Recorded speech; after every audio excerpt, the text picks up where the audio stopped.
Φίλες και φίλοι, καλώς ήρθατε σε νέο επεισόδιο. Όπως έχετε καταλάβει, είμαστε πάνω σε ένα καράβι και πάμε νότιο Εύβοια. Πάμε στην Κάριστο να δούμε τα αξιοθέατά της, να μάθουμε την ιστορία της και να δούμε τι έχει αυτή η περιοχή που κάθε καλοκαίρι γεμίζει από κόσμο, γεμίζει από Έλληνες, γεμίζει από Ολλανδούς, γεμίζει από Ιταλούς, γενικά γεμίζει από κόσμο. Πάμε να δούμε.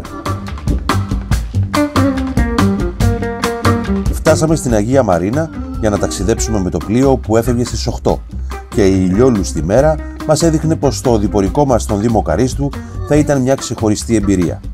Μετά από 45 λεπτά φτάσαμε στο λιμάνι των Στήρων και ξεκινήσαμε αμέσως για να ανακαλύψουμε τα αξιοθέατα και την ιστορία του Δήμου Καρίστου.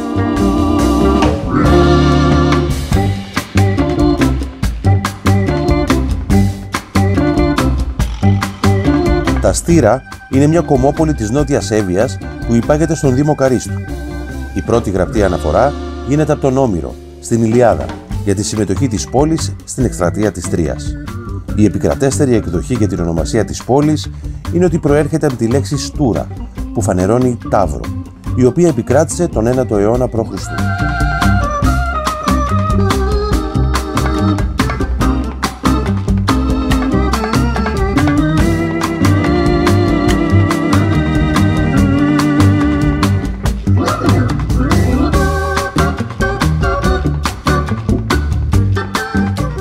Φτάνοντας στην Κάριστο, το πρώτο πράγμα που θέλαμε να κάνουμε ήταν να ανέβουμε στο όρος Όχι. Θέλαμε να δούμε το μεγάλο δρακόσπιτο και τον προφήτη Ηλία, που βρίσκονται στο ψηλότερο σημείο του βουνού. Όμως, και που φτάσαμε μέχρι εδώ, ήταν τεράστιος άθλος. Γι' αυτό, σε αυτό εδώ το σημείο, θα σας πω την ιστορία εδώ του βουνού. Την ιστορία όπως την λέει ο μύθος. Εδώ λοιπόν καθόταν η Ήρα και ρέμβαζε. Την είδε ο Δίας και ξετρελάθηκε και ήθελε να την κατακτήσει. Τι σκέφτηκε λοιπόν? Σκέφτηκε να μεταμορφωθεί σε κούκο. Έτσι λοιπόν την πλησίασε και άρχισε να τρέμει από το κρύο. Εκείνη λυπήθηκε τον κούκο και τον έβαλε μέσα στο στήθος της για να τον ζεστάνει. Τότε ο Δίας πήρε την πραγματική του μορφή και προσπάθησε να την κατακτήσει. Όμως εκείνη άρχισε να αντιδρά και φεύγει και πάει στο όρος Δύρφη. Ακολουθεί ο Δίας και εκεί της έκανε πρόταση γάμου για να τον παντρευτεί. Αυτή ήταν η ιστορία σύμφωνα με τον μύθο.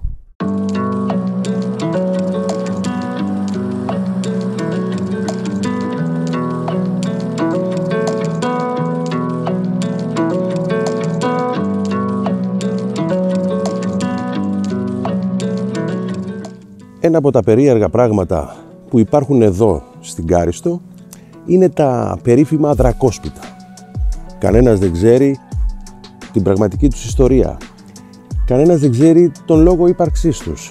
Γι' αυτό και εμείς ήρθαμε στα δρακόσπιτα να τα δούμε από κοντά, να καταλάβουμε και εμείς τι ακριβώς σημαίνει. Το δρακόσπιτο δε το πήραν το όνομα επειδή είναι πολύ μεγάλη η κατασκευή τους. Τώρα όμως θα πάμε να δούμε ένα από αυτά από κοντά. Για πάμε.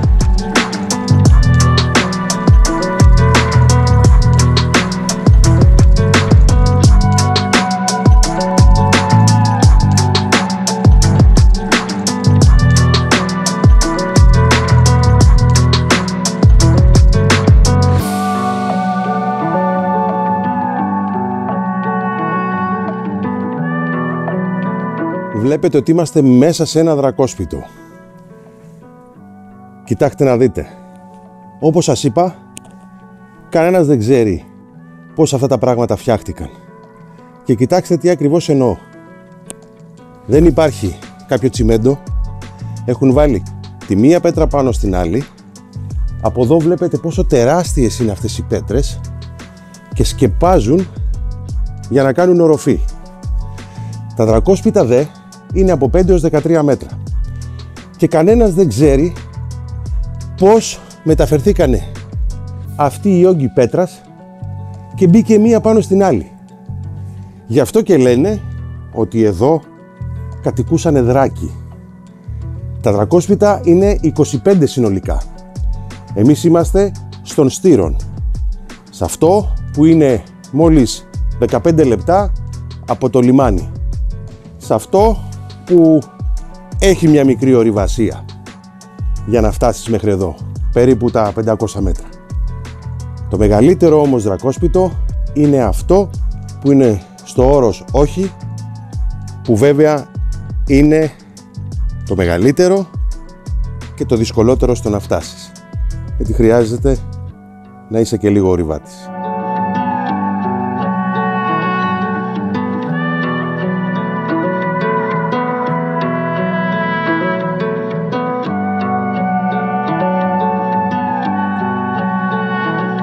Άλλοι λένε πως τα δρακόσπιτα τα έφτιαξαν βοσκοί για να μπορούν να προστατεύονται από τις βροχές, από τα χιόνια. Και εδώ βλέπετε πόσο ωραίο είναι αυτό το δρακόσπιτο, μικρό, γιατί σας είπα ότι είναι από 5 έως 13 μέτρα. Έχει ανοιχτό ουρανό, έχει φύγει δηλαδή το σκέπασμα από την πέτρα και πραγματικά εδώ δεν μπορώ να καταλάβω τι δύναμη είχαν αυτοί οι άνθρωποι που φέρνανε τις πέτρες και απλώς τις στερεώνανε πάνω στις άλλες.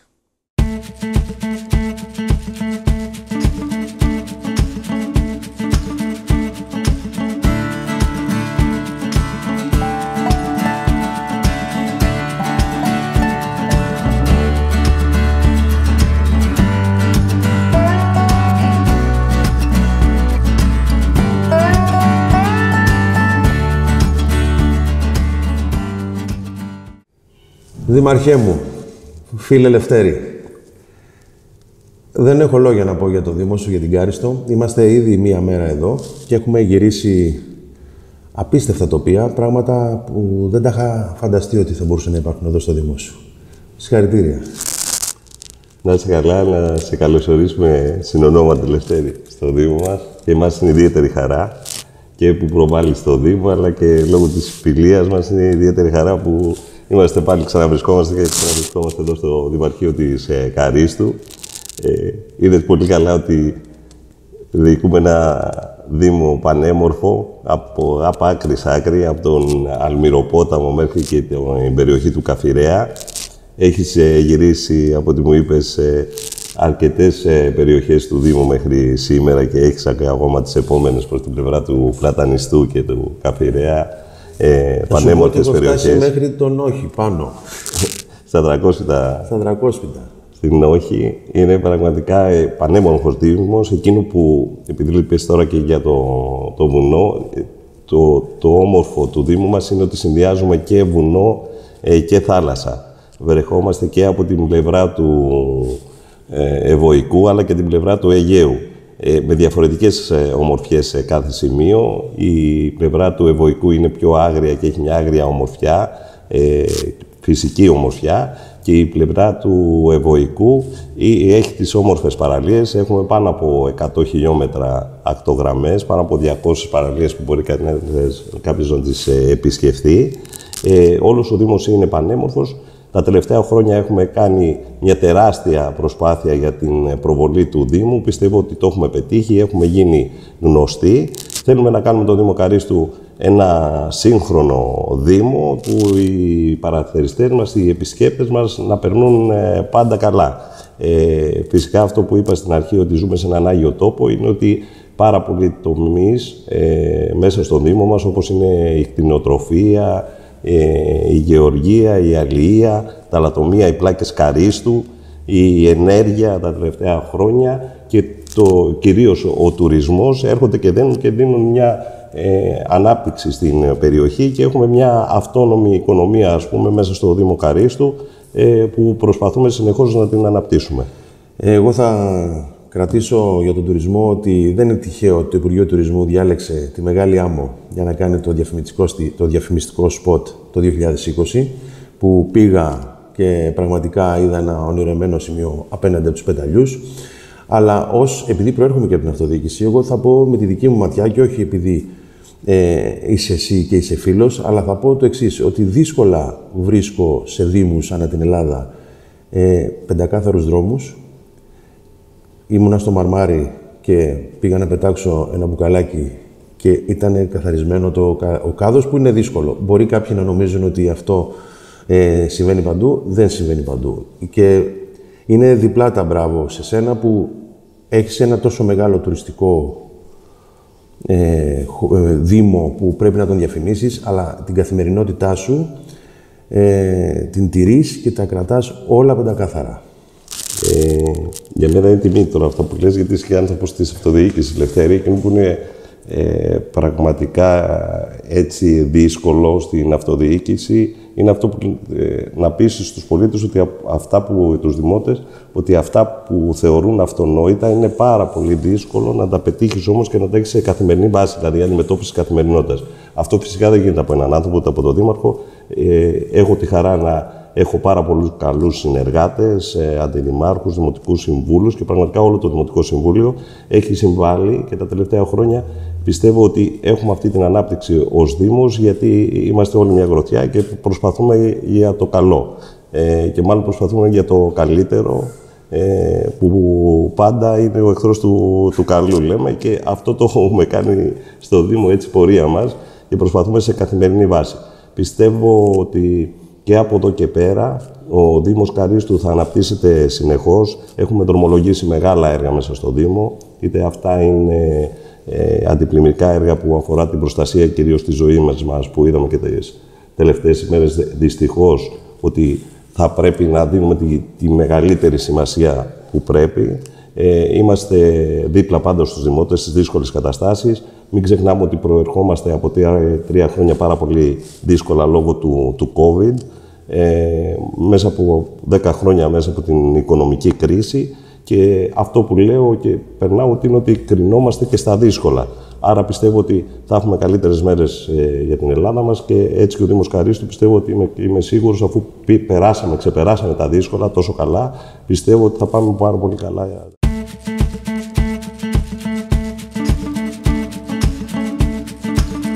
Στην τουρκοκρατία η Κάριστος λεγόταν Κιζίλ Χισάρ και είχε μεγάλη στρατηγική σημασία, διότι ήταν σε κεντρικό σημείο μεταξύ Κωνσταντινούπολης, Κρήτης, Πελοποννήσου και Σμύρνης. Στην Ελλάδα παραδόθηκε το 1833.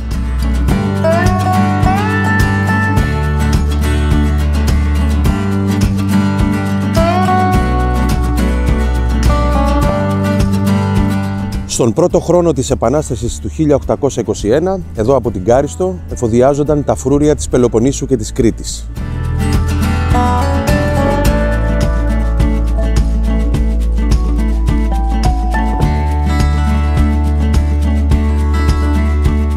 Τον Μάιο του 1821, με ηγέτες το Βερούσι, το Γοφιό και τον επίσκοπο Καρύστου Νεόφυτο, αναγκάζουν τους Τούρκους να κλειστούν μέσα στα κάστρα της Καρύστου.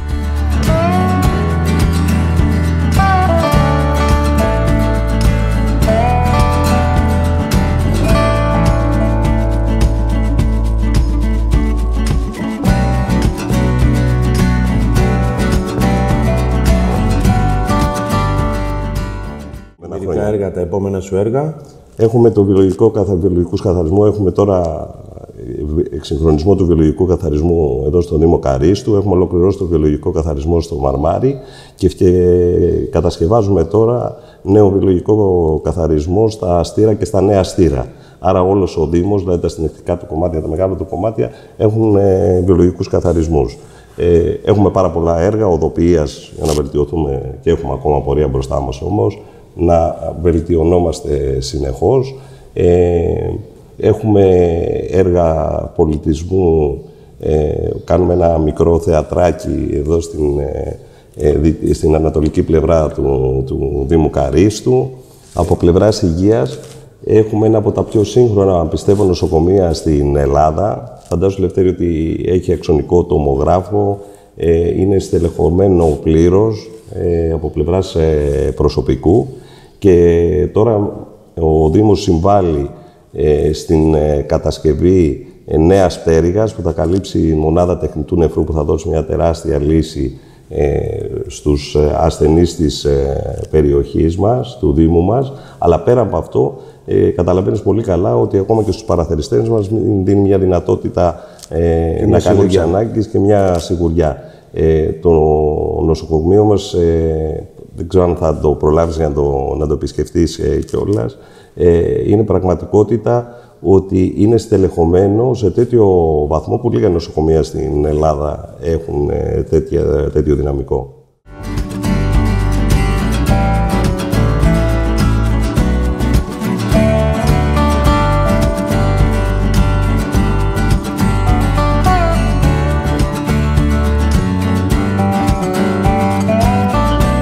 Το 1825 έγινε η ναυμαχία μπροστά στο κάστρο της Καρίστου μεταξύ των πλοίων των γειτονικών νησιών και του τουρκικού στόλου, ο οποίος συνόδευε φορτηγά πλοία με εφόδια. Το 1826 άρχισε η πολιορκία της Καρίστου από το Φαβιέρο. Κράτησε 24 μέρες και αυτή ήταν η τελευταία πολεμική πράξη της Επανάστασης εδώ στην Κάριστο.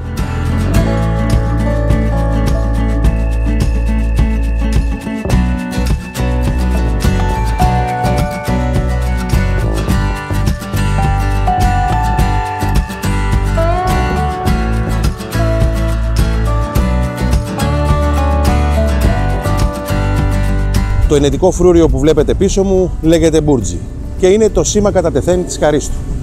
Χτίστηκε το 1350 και είναι ένα από τα πιο καλοδιατηρημένα μεσαιωνικά μνημεία της Εύβοιας. Είναι διόροφο με εξάγωνο σχήμα, με διπλά τείχη και εσωτερικό περίβολο.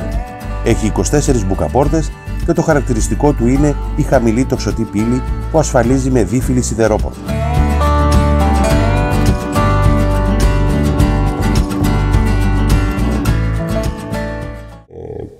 Έχουμε τεράστια έργα αυτή τη στιγμή και ιδιωτικά έργα από πλευράς επενδύσεων που γίνονται. Δεν ξέρω αν έχεις ακούσει τη μεγάλη επένδυση που κάνουν οι Άραβες στην περιοχή του Μπούρου, είναι η Γκριβάλια στην περιοχή των Πεταλιών. Αυτό θα σε ρώταγα, να δούμε αν ισχύει, δεν ισχύει τελικά η μεγάλη επένδυση στους Πεταλιούς. Έχουν ξεκινήσει και πραγματικότητα είναι σε πάρα πολύ καλό δρόμο. Θα σε βάζουμε μέσον για να βρίσκουμε εκεί πρόσβαση. Πάντα θα είστε φιλοξενούμενοι μας και όποτε θέλετε να ερχόσαστε. Είναι πανέμορφη η Πεταγή, είναι φανταστικά τα συστάτα των Πεταγίων, φανταστικά τα νησιά μας και άλλες μεγάλες επενδύσεις που τρέχουν μέσα στο Δήμο, το οποίο δίνει και μια οικονομική ανάπτυξη, αλλά δίνουν και σε εμάς το θάρρος, το κουράγιο να συνεχίσουμε έτσι και να παλεύουμε καθημερινά. Άρα, Λευτέρη μου, είναι γεμάτες οι μέρες σου από εδώ και πέρα, γεμάτη και η επόμενη πενταετία που σου εύχομαι να καταφέρεις να πείσεις για τρίτη φορά τους πολίτες της Καρίστου και του Δήμου Καρίστου και εσύ και οι συνεργάτες σου να πετύχετε να κάνετε την Κάριστο ένα διεθνή προορισμό και τουριστικό και ιστορικό, αλλά και μια βόλτα να έρθουμε εμείς από την Αθήνα. Πώς έρχεσαι αλήθεια από την Αθήνα?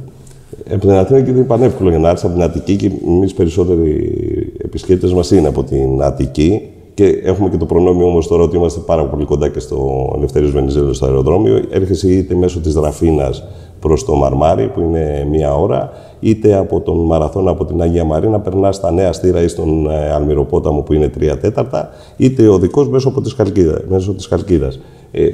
Από το αεροδρόμιο του Ελευθέριος Βενιζέλος προς τη Ραφίνα είναι 1/4, καταλαβαίνεις, οπότε γι' αυτό και τα τελευταία χρόνια έχουμε δώσει και βάση και στον τουρισμό που προέρχεται από το εξωτερικό και πιστεύω έχουμε πετύχει το στοίχημα. Εκείνο που είναι το θέμα τώρα για μας το μεγάλο στοίχημα είναι να δημιουργήσουμε εκείνες τις υποδομές, ούτως ώστε να έχουμε περισσότερο, να μπορούμε να καλύψουμε περισσότερο κόσμο, περισσότερους παραθεριστές και τουριστικά έτσι να ανέβει όλος ο Δήμος. Δημαρχέ μου, σε ευχαριστώ, σου εύχομαι τα καλύτερα. Εγώ εύχομαι σε σένα υγεία πάνω απ' όλα και πρώτα απ' όλα. Να είμαστε καλοί, να είμαστε γεροί, να προσπαθούμε, γιατί είσαι και άνθρωπος της αυτοδιοίκησης, πάντα να προστατεύουμε τους δημότες μας και οι δημότες μας να αποφασίζουν και αυτοί για το καλύτερο. Να είστε καλά. Ευχαριστώ πάρα πολύ.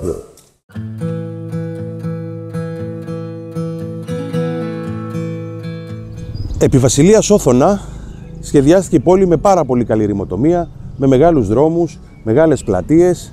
Γι' αυτό το 1848 ονομάστηκε Οθωνόπολης. Το όνομα της Καρίστου το έλαβε το 1862.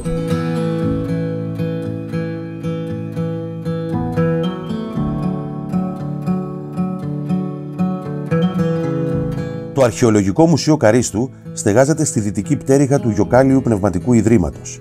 Οικοδομήθηκε το 1959 στην πλατεία Μαξιμιλιανού και εκτός του μουσείου συστεγάζονται το θέατρο και η βιβλιοθήκη.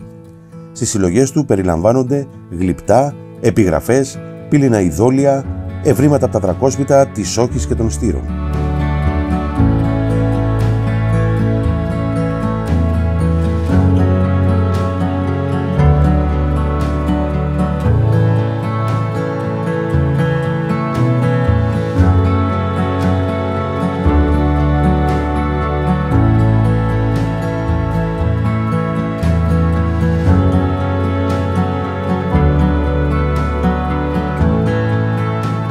Φεύγεις από το κέντρο της Καρύστου και έρχεσαι εδώ, στους Μήλους.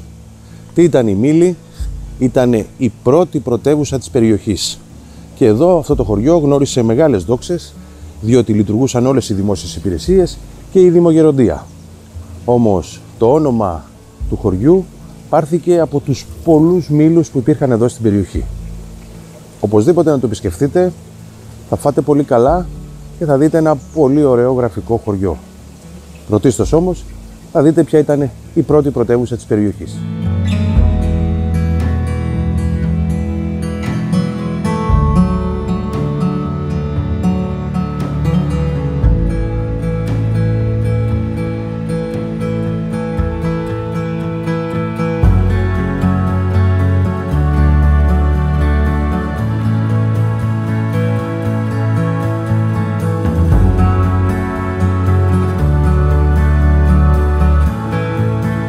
Ακριβώς κάτω από το Καστέλο Ρώσο, στο χωριό Μεκουνίδα, είναι αυτά τα ρωμαϊκά τείχη, τα οποία είχαν την εξής λειτουργία.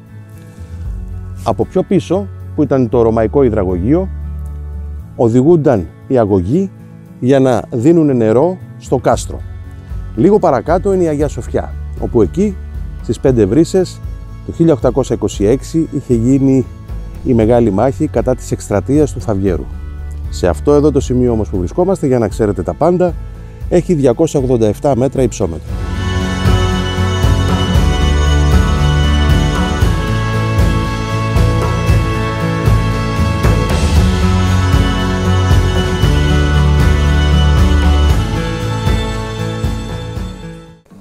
Ένα από τα σπουδαιότερα αξιοθέατα της Καρύστου είναι αυτό το σημείο που βρισκόμαστε. Είναι το Καστέλο Ρώσο. Το κοκκινόκαστρο όπως λένε. Αυτό είναι ένα μεσαιωνικό κάστρο, το οποίο πήρε το όνομά του από τις τοπικές κόκκινες πέτρες που είχε χτιστεί. Τώρα όμως εμείς θα πάμε και πιο ψηλά να μπούμε μέσα στο κάστρο, στο οποίο να ξέρετε ότι η είσοδος είναι ελεύθερη, έρχεστε και με σεβασμό, αφού περάσετε την πορτούλα, μπαίνετε και πηγαίνετε να επισκεφτείτε το μεγάλο αυτό μεσαιωνικό κάστρο. Πάμε!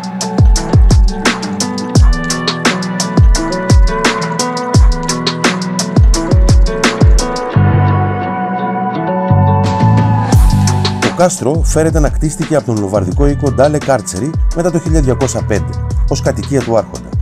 Το 1276 ο Λικάριος, για λογαριασμό των Βυζαντινών, κατέκτησε το κάστρο, αλλά το 1295 οι Λομβαρδοί με τον Βονιφάτιο ντα Βερόνα ανέκτησαν ξανά την κυριαρχία του. Μετά το θάνατο του Βονιφάτιου το 1318 το κάστρο πέρασε στα χέρια των Καταλανών.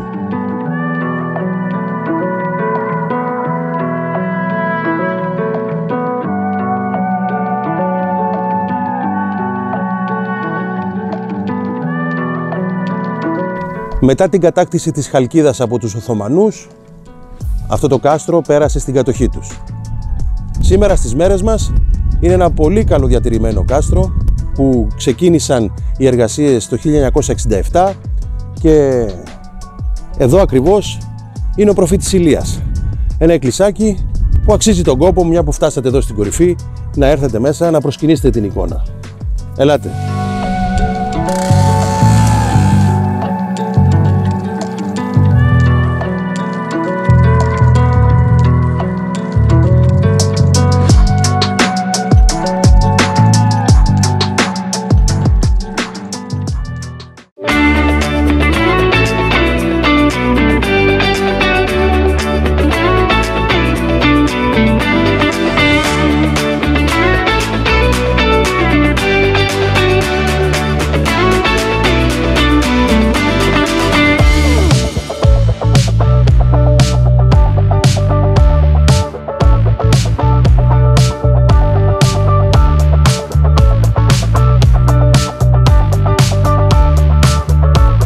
Μαρμάρι ξεκίνησε να δημιουργείται το 1920 από ανθρώπους που ήταν πολύ έμπειροι στο ψάρεμα. Είχαν έρθει εδώ στην Νότιο Εύβοια ως εσωτερικοί μετανάστες από την Αργολίδα και από τη Νεάπολη Λακωνίας.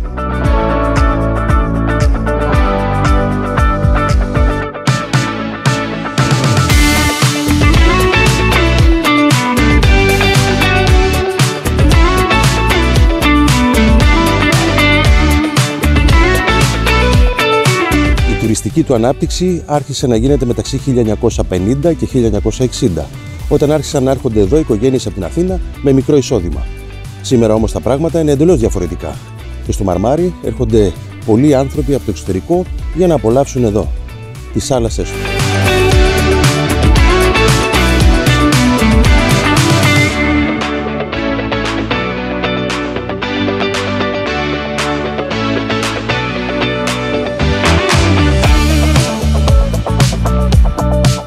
Περπατάμε πάνω στη Μεγάλη Άμμο ή την Χρυσή Άμμο και σε αυτή την παραλία έχει γυριστεί το 2020 το σποτ του Υπουργείου Τουρισμού και όλοι καταλαβαίνετε γιατί. Μιλάμε για ένα απίθανο μέρος. Εδώ έχει κάτι ιδιαίτερο αυτή η παραλία. Κάθε χρόνο αλλάζει σχέδιο γιατί είναι στο βοριά και αλλάζει σχέδιο όπως πάει ο άνεμος και όπως πάει η κατεύθυνση των κυμάτων. Έτσι λοιπόν, όσοι θα έρθετε εδώ στο Μαρμάρι, δεν είναι τυχαίο να ξέρετε, κοιτάξτε εδώ, θα πιείτε τους καφέδες σας, θα πιείτε τα ποτάκια σας και να ξέρετε το εξής. Το National Geographic έχει κατατάξει το Μαρμάρι στους 10 κορυφαίους προορισμούς για όσους απολαμβάνουν την ιστιοπλοεία, τα θαλάσσια σπορ, αλλά και τις μικρές κρουαζιέρες λίγων ατόμων. Κάτι ξέρουν αυτοί.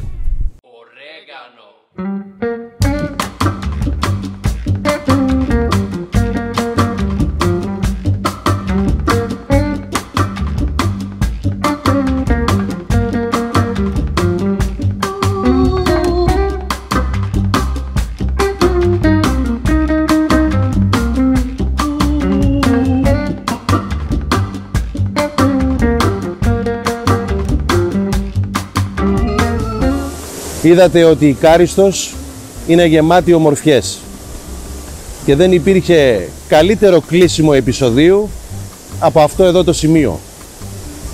Ερχόμενοι στο χωριό Πλατανιστός και βρίσκοντας την γέφυρα των ερωτευμένων και πίσω αυτό το μαγικό θέαμα, αυτό τον καταράκτη.